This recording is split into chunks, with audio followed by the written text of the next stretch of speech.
जय हिंद दोस्तों, स्वागत आप सभी का रंजन स्टडी सेंटर प्लेटफॉर्म में। आप नए हैं तो प्लीज़ चैनल को सब्सक्राइब जरूर कर लीजिए बेल आइकन दबा के, ताकि सही वीडियो का नोटिफिकेशन आप तक सबसे पहले जा सके।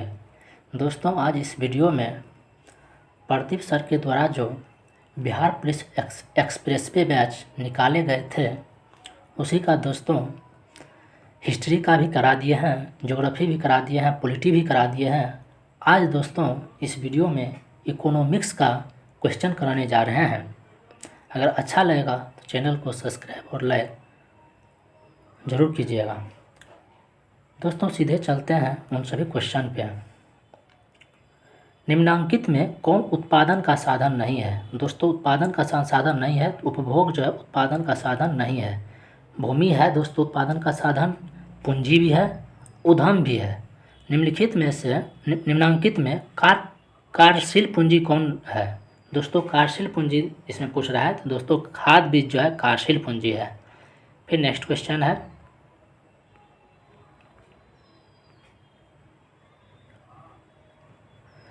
भारत में कृषि की नवीन पद्धति कब अपनाई गई? भारत में है दोस्तों कृषि की नवीन पद्धति कब अपनाई गई? तो दोस्तों ये जो है 1966-67 में अपनाए गए थे। हमारे देश के किस राज्य में हरित क्रांति का सर्वाधिक प्रभाव हुआ? दोस्तों हमारे देश में किस राज्य में हरित क्रांति का सर्वाधिक प्रभाव पड़ा? तो दोस्तों ये हो जाएगा पंजाब और हरियाणा में सर्वाधिक प्रभाव पड़ा। मानवीय संसाधन में निवेश के मुख्य अंग है। निवेश का मुख्य अंग कौन सा है दोस्तों? ये उपयोग सभी हो जाएगा, शिक्षा हो जाएगा, स्वास्थ्य हो जाएगा, आवास हो जाएगा, भोजन हो जाएगा, कपड़ा हो जाएगा इत्यादि। दोस्तों इसी प्रकार है। फिर नेक्स्ट क्वेश्चन है, निर्धनता की माप मुख्यतः किस आधार पर की जाती है? दोस्तों निर्धनता की माप जो है उपयुक्त दोनों आधार पर, आय के आधार पर और उपभोग के आधार पर किया जाता है।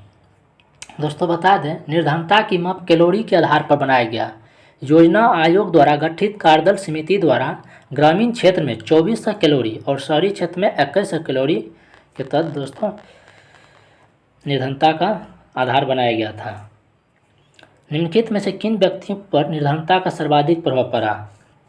तो दोस्तों इस पे जो है उपयुक्त सभी पे हो जाएगा, अनाथ बच्चे पे, विधवाएं पे, दलित वर्ग के व्यक्ति पे, सभी पे हो जाएगा दोस्तों। फिर नेक्स्ट है, भारत के किस राज्य में बिहार की तुलना में निर्धनों की संख्या अधिक है? भारत के किस राज्य में बिहार की तुलना में निर्धनों की संख्या अधिक है?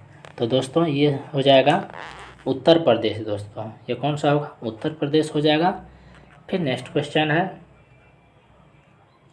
बिहार में गरीबी की समस्या के निराकरण के लिए आवश्यक है। दोस्तों बिहार में जो है गरीबी की समस्या के निराकरण के लिए क्या आवश्यक है? तो दोस्तों आप देख सकते हैं क्या आवश्यक है, तो हो जाएगा उपयुक्त सभी हो जाएगा। कृषि विकास करना है, उचित जल प्रबंधन और पर्याप्त निवेश। कृषि क्षेत्र में किस प्रकार की बेरोजगारी अधिक? दोस्तों अधिक उम्र है, तो अदृश्य बेरोजगारी। फिर नेक्स्ट क्वेश्चन है, अदृश्य या छिपी हुई बेरोजगारी की समस्या का समाधान किया जा सकता है? दोस्तों किससे किया जा सकता है? तो ये हो जाएगा उपयुक्त दोनों विधि से, कृषि विकास के द्वारा, ग्रामीण उद्योगों के द्वारा। फिर नेक्स्ट क्वेश्चन है, बिहार के ग्रामीण क्षेत्रों में पाई जाती है। बिहार के ग्रामीण क्षेत्र में कौन सी बेरोजगारी पाई जाती है? तो दोस्तों ये हो जाएगा मौसमी बेरोजगारी पाया जाता है। सरकार ने मध्याह्न भोजन योजना लागू की है। दोस्तों सरकार ने मध्याह्न भोजन लागू की है किसके लिए? तो प्राथमिक विद्यालय में जो बच्चे पढ़ते हैं उसके लिए। बिहार में गैर सरकारी संगठन के रूप में कौन सा डेयरी प्रोजेक्ट कार्य कर रहा है?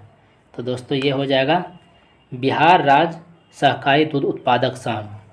अमूल हो जाएगा दोस्तों गुजरात में, इसी को बोलते हैं दोस्तों बिहार राज्य सहकारी दूध उत्पादक संघ को सुधा बोलते हैं, जो बिहार में चलता है। फिर नेक्स्ट क्वेश्चन है, बिहार में कृषि श्रमिक की संख्या में वृद्धि का कारण है? तो दोस्तों ये हो जाएगा उपयुक्त दोनों, कृषि का पिछड़ापन, सहायक उद्योग धंधों का अभाव। बिहार में आजीविका का मुख्य स्रोत क्या है? बिहार में आजीविका का मुख्य स्रोत क्या है? तो दोस्तों ये हो जाएगा कृषि हो जाएगा। फिर नेक्स्ट क्वेश्चन है,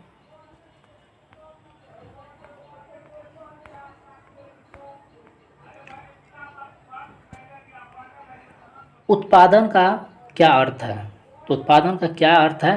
तो दोस्तों उपयोगिता का सृजन, ये उत्पादन का अर्थ है। पूंजी उत्पादन का कैसा साधन है? पूंजी उत्पादन कैसा संसाधन है?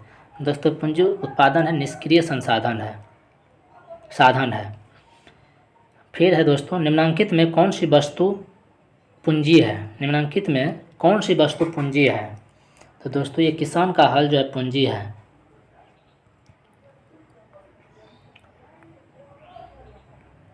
निम्नलिखित में कौन चल पूंजी है? दोस्तों चल पूंजी कौन है? तो दोस्तों खाद बीज जो है चल पूंजी है। निम्नलिखित में कौन अचल पूंजी है? तो दोस्तों अचल पूंजी कौन सा है? तो कारखाने का भवन अचल पूंजी है। बिहार में किन फलों का उत्पादन होता है? तो दोस्तों बिहार में जो है उपयुक्त सभी का उत्पादन होता है, मखाना, लीची और आम का। फिर नेक्स्ट क्वेश्चन है, भारत में मानव विकास का आधारभूत सूचक क्या है? भारत में मानव विकास का आधारभूत सूचक क्या है? तो हो जाएगा दोस्तों उपयुक्त सभी। औसत आयु एवं साक्षरता 1, जन्म एवं मृत्यु दर प्रति व्यक्ति है। हमारे देश के किस राज्य में साक्षरता दर सबसे अधिक है? हमारे देश के किस राज्य में साक्षरता दर सबसे अधिक है? तो दोस्तों केरल में हो जाएगा। फिर नेक्स्ट क्वेश्चन है, भारत सरकार की राष्ट्रीय जनसंख्या नीति की घोषणा कब हुई? तो दोस्तों ये जो है फरवरी 2000 में हुआ था, फरवरी 2000 में। उत्तर बिहार के निवासियों की गरीबी का एक प्रमुख कारण है, गरीबी का एक प्रमुख कारण है बाढ़ की विभीषिका। स्वर्ण जयंती ग्राम स्वरोजगार योजना प्रारंभ की गई। स्वर्ण जयंती ग्राम स्वरोजगार योजना कब प्रारंभ की गई? तो दोस्तों ये जो है 1 अप्रैल 1999 को प्रारंभ की गई, 1999 को। फिर नेक्स्ट क्वेश्चन है,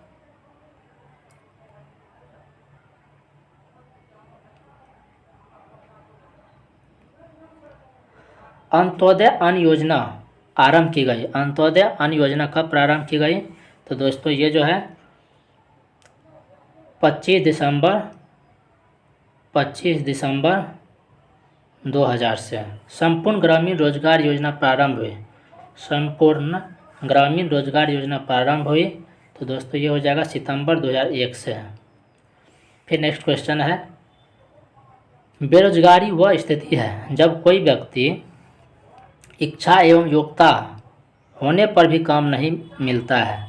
बेरोजगारी वह स्थिति है जब कोई व्यक्ति इच्छा एवं योग्यता होने पर भी काम नहीं मिलता है, इसी को बेरोजगारी कहते हैं दोस्तों। भारत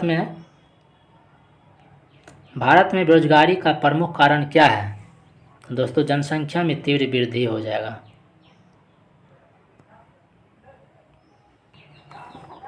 भारत में बेरोजगारी का मुख्य प्रकार है दोस्तों, भारत में जो है बेरोजगारी का मुख्य प्रकार क्या है?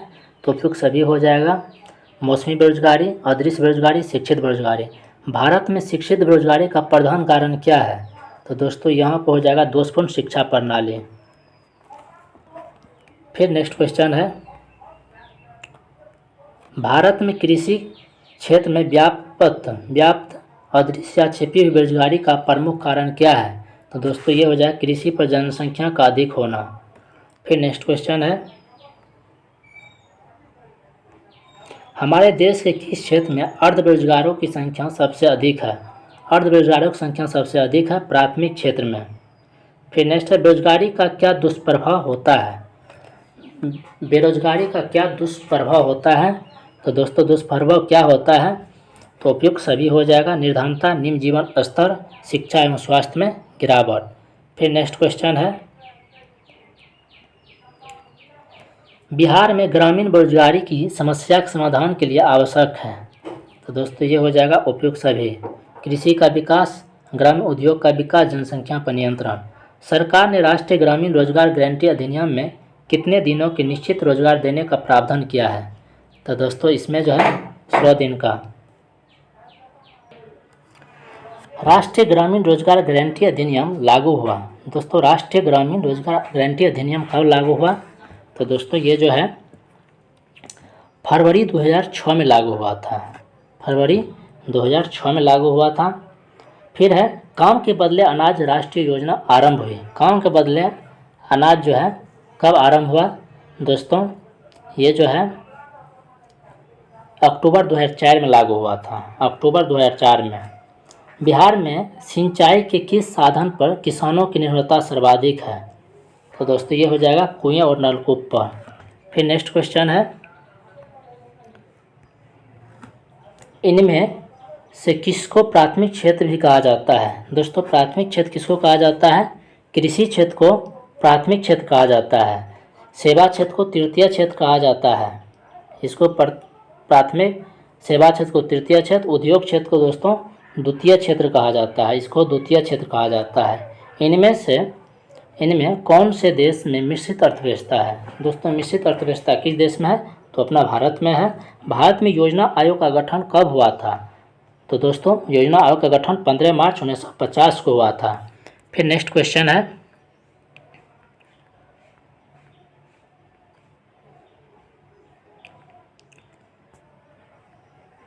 जिस देश का राष्ट्रीय आय अधिक होता है वह देश कहलाता है? तो दोस्तों वह देश जो है विकसित देश कहलाता है। जिसका कम रहता है दोस्तों वह विकसित देश कहलाता है। शेयर बाजार की नियामक संस्था है। तो शेयर बाजार की नियामक संस्था है सेबी हो जाएगा। हाँ फिर नेक्स्ट क्वेश्चन है बिहार में जीवन यापन का मुख्य साधन है। तो दोस्तों बिहार में जो है जीवन यापन का मुख्य साधन है कृषि है। दोस्तों रिपीट हो गया है क्वेश्चन। गरीबी जो है गरीबी कैंसर रोग की तरह है। गरीबी जो है कैंसर रोग की तरह है, ये किसने कहा? तो दोस्तों ये जो है अर्थशास्त्री कुजनेट्स ने कहा था। गरीबी कैंसर रोग की तरह है, ये किसने कहा? तो दोस्तों अर्थशास्त्री कुजनेट्स ने कहे थे। किस क्षेत्र को द्वितीयक क्षेत्र कहा जाता है? तो दोस्तों उद्योग क्षेत्र को द्वितीयक क्षेत्र कहा जाता है। सेवा क्षेत्र को तृतीय क्षेत्र कहा जाता है। और जो है फिर नेक्स्ट क्वेश्चन है कृषि को प्राथमिक क्षेत्र कहा जाता है, प्रथम क्षेत्र। दोस्तों राष्ट्रीय विकास परिषद का गठन कब हुआ? दोस्तों राष्ट्रीय विकास परिषद का गठन कब हुआ? तो दोस्तों 6 अगस्त 1952 को हुआ था। 6 अगस्त 1952 को हुआ था। किस अर्थव्यवस्था में उत्पादन के साधनों पर किसी व्यक्ति या निजी संस्था का अधिकार रहता है? तो दोस्तों इसका हो जाएगा पूंजीवादी अर्थव्यवस्था में। तो समाजवादी अर्थव्यवस्था में दोस्तों सरकार होता है और मिश्रित अर्थव्यवस्था में दोनों होता है। तब उसके बाद अर्थव्यवस्था के प्रकार दोस्तों अर्थव्यवस्था 3 प्रकार का होता है, पूंजीवादी, समाजवादी, मिश्रित। दोस्तों पूंजीवादी अर्थव्यवस्था का जनक एडम स्मिथ थे और समाजवादी अर्थव्यवस्था का जनक रॉबर्ट ओवेन थे और मिश्रित अर्थव्यवस्था का जनक जेएम किन्स थे। फिर नेक्स्ट क्वेश्चन है किस अर्थव्यवस्था में उत्पादन के साधनों पर किसी व्यक्ति या निजी संस्था का अधिकार रहता है?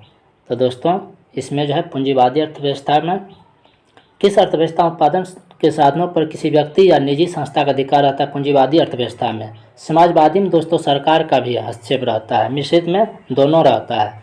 पशुपालन एवं मत्स्य पालन किस क्षेत्र का अंग है? दोस्तों मत्स्य पालन और पशुपालन किस क्षेत्र का अंग है? तो दोस्तों ये सब हो जाएगा प्राथमिक क्षेत्र का।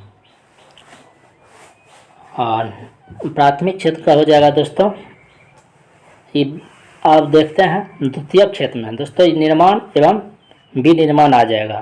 तृतीय क्षेत्र में बीमा, संचार, बैंकिंग, मुद्रा, व्यापार, वाणिज्य, जायदाद, उच्च शिक्षा सब दोस्तों तृतीय क्षेत्र में आएगा। फिर नेक्स्ट क्वेश्चन है निम्नलिखित में कौन सामाजिक संरचना का अंग है? सामाजिक संरचना का अंग है दोस्तों उपयुक्त सभी हो जाएगा। शिक्षा एवं प्रशिक्षण, स्वास्थ्य सेवाएं, आवास। सामान्यतः किसी देश के विकास का स्तर किस आधार पर निर्धारित किया जाता है? तो दोस्तों ये जो है उपयुक्त सभी के आधार पर प्रति व्यक्ति आय, साक्षरता दर, स्वास्थ्य की स्थिति है। फिर नेक्स्ट क्वेश्चन है, समाजवादी अर्थव्यवस्था का गुण है। समाजवादी अर्थव्यवस्था का क्या गुण है? सामाजिक कल्याण हो जाएगा। बिहार के आर्थिक पिछड़ेपन का प्रमुख कारण है, तो दोस्तों इसका हो जाएगा उपयुक्त सभी, जनसंख्या में तीव्र वृद्धि, कृषि पर अत्यधिक जनभार, बाढ़ एवं सूखा प्रकोप। फिर नेक्स्ट क्वेश्चन है, आर्थिक विकास की माप के लिए सबसे उपयुक्त सूचकांक है, तो दोस्तों इसका हो जाएगा प्रति व्यक्ति आय हो जाएगा। बोनस भुगतान अधिनियम किस पंचवर्षीय योजना के दौरान बना था? बोनस भुगतान अधिनियम किस पंचवर्षीय की योजना के दौरान बना था? तो दोस्तों इसका हो जाएगा तृतीय पंचवर्षीय योजना के टाइम में बना था। फिर नेक्स्ट क्वेश्चन है, विश्व पर्यावरण एवं विकास आयोग का स्थापना कब हुई? विश्व पर्यावरण एवं विकास आयोग की स्थापना कब हुई? तो दोस्तों 1983 में हुई थी। फिर नेक्स्ट क्वेश्चन है, आर्थिक विकास संबंधित है। दोस्तों आर्थिक विकास जो है किससे संबंधित है? उपयुक्त दोनों से, परिणामात्मक परिवर्तन से, गुणात्मक परिवर्तन से। एक समाजवादी अर्थव्यवस्था में सर्वाधिक बल किस पर दिया जाता है? तो दोस्तों ये किस पे दिया जाता है? तो लोक कल्याण पर दिया जाता है। अर्थव्यवस्था के किस क्षेत्र में हरित क्रांति संबंधित है? तो दोस्तों प्राथमिक क्षेत्र। ऑपरेशन फ्लड क्या है? ऑपरेशन फ्लड क्या है? तो दोस्तों डेयरी विकास है। फिर नेक्स्ट क्वेश्चन है, निम्न में कौन गैर आर्थिक आधारभूत संरचना का अंग है? तो दोस्तों ये कौन सा है? ये 62 का हो जाएगा, शिक्षा हो जाएगा। 12वीं पंचवर्षीय योजना का कार्यकाल हो जाएगा। 12वीं पंचवर्षीय का योजना का कार्यकाल कब हो जाएगा दोस्तों? 2012 से 17 हो जाएगा 12वीं पंचवर्षीय योजना। दोस्तों 2002 से 7 था 10वीं पंचवर्षीय योजना, 2007 से 12 था 11वीं पंचवर्षीय योजना। निम्न में से कौन विकास सूचकांक का सूचक नहीं है? जिसका तो हो जाएगा दोस्तों ये राष्ट्रीय आय नहीं है। निम्न में से कौन द्वितीय आर्थिक क्रिया से संबंधित है? द्वितीय आर्थिक क्रिया से संबंधित है, तो दोस्तों ये उद्योग हो जाएगा। फिर नेक्स्ट क्वेश्चन है, बिहार के विकास के बिना भारत का विकास संभव नहीं है, यह किसका कथन है? तो दोस्तों ये जो है डॉक्टर APJ अब्दुल कलाम का कथन है। बिहार के विकास के बिना भारत का विकास संभव नहीं है, यह कथन किसका है? APJ अब्दुल कलाम का है। कृषि का विकास करना किस पंचवर्षीय योजना का मुख्य उद्देश्य था? तो दोस्तों ये जो है पहली का। दोस्तों पहली पंचवर्षीय योजना जो है कृषि पर और एवं सिंचाई पर आधारित थे। दूसरी भारी एवं आधारिक उद्योग की स्थापना पर आधारित थी। और तीसरी आत्मनिर्भरता और चौथी स्थिरता के साथ आर्थिक विकास। फिर नेक्स्ट क्वेश्चन है, गरीबी रेखा निर्धारण का कैलोरी मापदंड किसने दिया? तो दोस्तों ये जो है योजना आयोग के द्वारा दिया गया। फिर नेक्स्ट क्वेश्चन है, वैश्वीकरण की नीति से किस क्षेत्र को सबसे कम लाभ हुआ? वैश्वीकरण की नीति से किस क्षेत्र को सबसे कम लाभ हुआ? तो दोस्तों ये हो जाएगा कृषि को। भारत में सर्वप्रथम राष्ट्रीय आय का अनुपात कब लगाया गया? तो दोस्तों ये जो है 1868 में लगाया गया था। स्वतंत्रता पूर्व भारतीय अर्थव्यवस्था थी, तो दोस्तों आज़ादी से पहले कैसा अर्थव्यवस्था था? तो दोस्तों ये कृषि प्रधान था। आर्थिक एवं मौद्रिक विकास एक दूसरे के क्या होता है? दोस्तों एक दूसरे के पूरक होता है। फिर नेक्स्ट क्वेश्चन है, पूरक होता है। श्रम का परिश्रमिक है। श्रम का परिश्रमिक है, तो दोस्तों मजदूरी हो जाएगा। फिर नेक्स्ट क्वेश्चन है,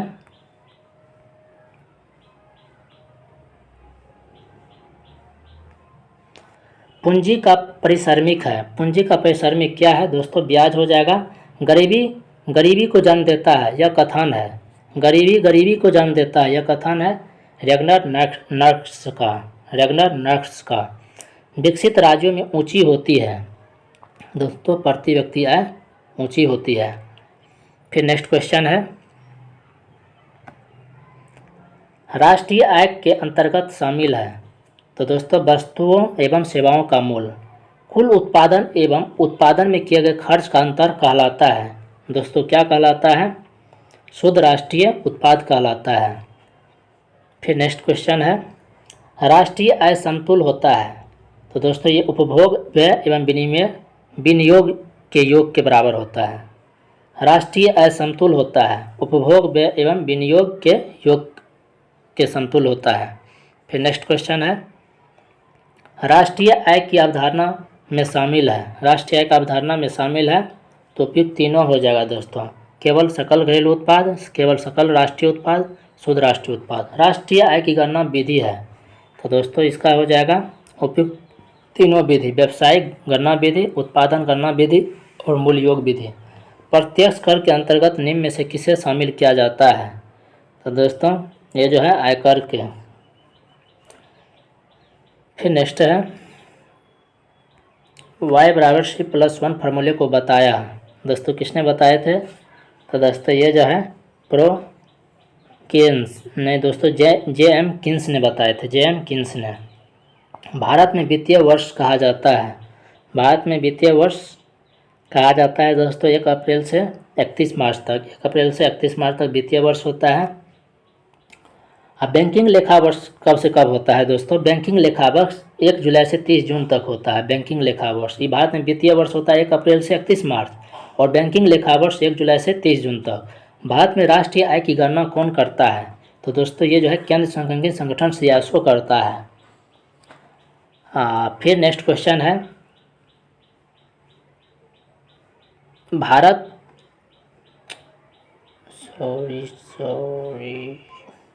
भारत की राष्ट्रीय आय का सर्वप्रथम अनुमान किसने लगाया? तो दोस्तों दादा भाई नौरोजी ने लगाए थे। निम्नलिखित में कौन हमारे रहन सहन के स्तर को प्रभावित करता है?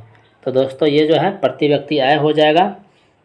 भारत के सकल घरेलू उत्पाद में किस क्षेत्र का योगदान सर्वाधिक है? किस क्षेत्र का योगदान सर्वाधिक है? तो दोस्तों सेवा क्षेत्र का।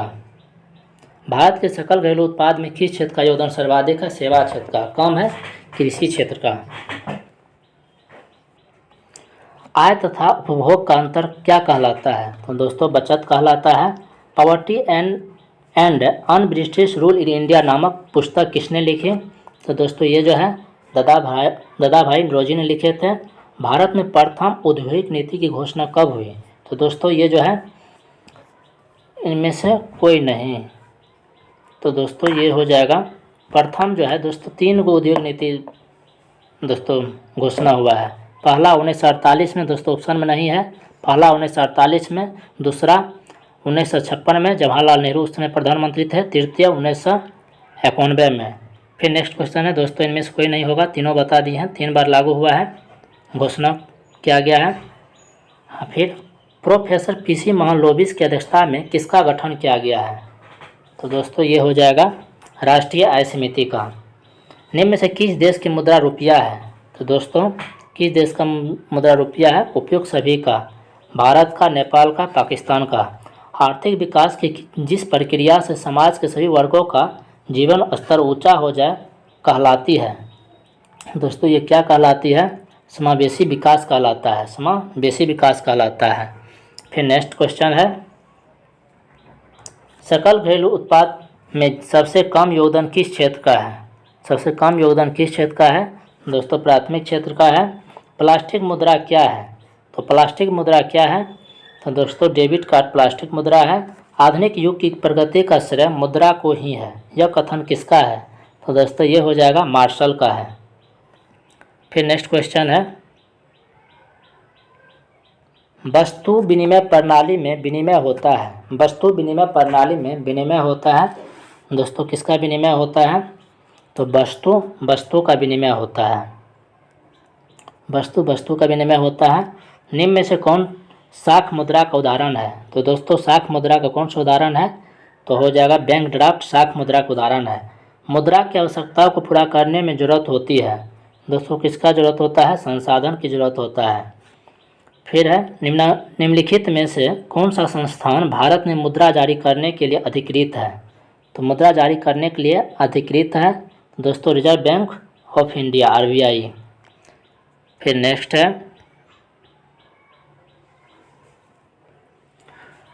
निम्न में से कौन सा मुद्रा का एक आधुनिक रूप नहीं है? मुद्रा का आधुनिक रूप नहीं है तो दोस्तों इनमें से कोई नहीं।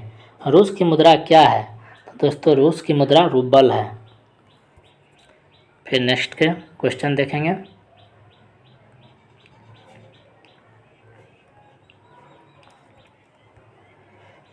प्रारंभिक अवस्थाओं में मनुष्य अपनी आवश्यकता की पूर्ति करते थे तो दोस्तों ये हो जाएगा वस्तुओं के आदान प्रदान से। मुद्रा की प्राथमिक कार्य कौन सा है? तो दोस्तों मुद्रा का प्राथमिक कार्य होता है विनिमय का माध्यम। निम्नलिखित में विधिग्राह्य मुद्रा कौन है? विधिग्राह्य मुद्रा क्या होता है? नोट और सिक्के होता है दोस्तों। फिर नेक्स्ट क्वेश्चन है, मुद्रा के प्रयोग से किसको प्रोत्साहन मिला है? मुद्रा के प्रयोग से किसको प्रोत्साहन मिला है? इनमें से तीनों को, बचत को, पूंजी निर्माण को, ऋणों का लेन देन को। मुद्रा और धुरी है जिसके चारों ओर अर्थ विज्ञान घूमता है, यह किस अर्थशास्त्री का कथन है?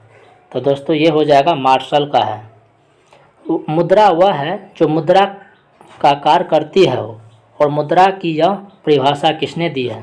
तो दोस्तों ये हो जाएगा हार्टले विदर्स ने, हार्टले विदर्स ने। फिर नेक्स्ट क्वेश्चन है, भारत में करेंसी नोट कौन जारी करता है?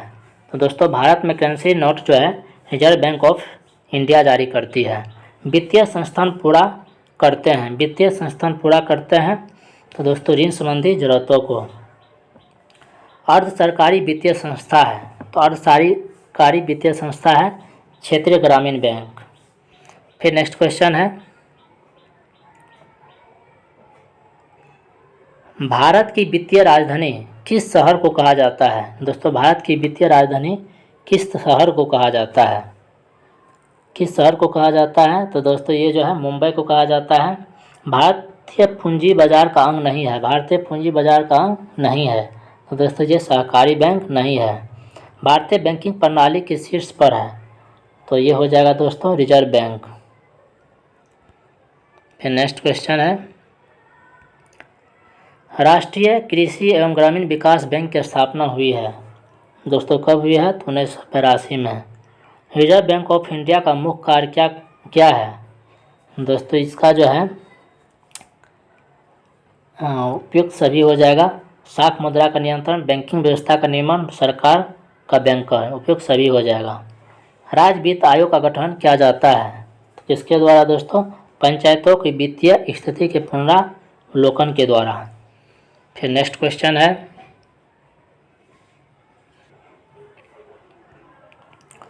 केंद्रीय सहकारी बैंक किस स्तर पर काम करता है? तो दोस्तों ये जो है किस स्तर पर काम करता है? तो जिला स्तर पर काम करता है। भारत में मौद्रिक नीति का निर्धारण कौन करता है? भारत में मौद्रिक नीति का निर्धारण कौन करता है? दोस्तों भारतीय रिजर्व बैंक करता है। नरेगा बनाई गई है, नरेगा जो है बनाई गई है ग्रामीण क्षेत्र के लिए बनाई गई है। छिपी बेरोजगारी पाई जाती है दोस्तों, छिपी बेरोजगारी पाई जाती है कृषि क्षेत्र में, छिपी बेरोजगारी। फिर नेक्स्ट क्वेश्चन है,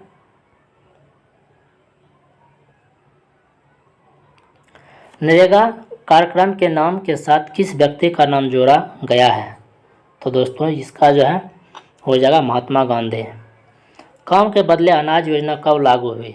तो दोस्तों काम के बदले अनाज योजना जो है नवंबर 2004 में लागू हुआ था। नवंबर 2004 में उदारीकरण प्रतिबंधों को हटाती है उपयुक्त तीनों के द्वारा दोस्तों, परमिट संबंधी, लाइसेंस संबंधी, कोटा संबंधी। दोस्तों आज जो है आपका पॉलिटी, ज्योग्राफी, हिस्ट्री, इकोनॉमिक्स का दोस्तों पूरा वीडियो करा दिए हैं। आप बचा है भौतिकी का, फिजिक्स का, केमिस्ट्री, बायोलॉजी बचा है दोस्तों। आपको नेक्स्ट वीडियो में सब वीडियो मिल जाएगा दोस्तों। अगर अच्छा लगा होगा तो चैनल को सब्सक्राइब और लाइक जरूर कीजिएगा। वीडियो के डिस्क्रिप्शन में व्हाट्सएप लिंक है, आप जुड़ सकते हैं, वहाँ से PDF भी प्राप्त कर सकते हैं। किसी भी तरह की जानकारी प्राप्त करना है तो दोस्तों अवश्य जुड़ें।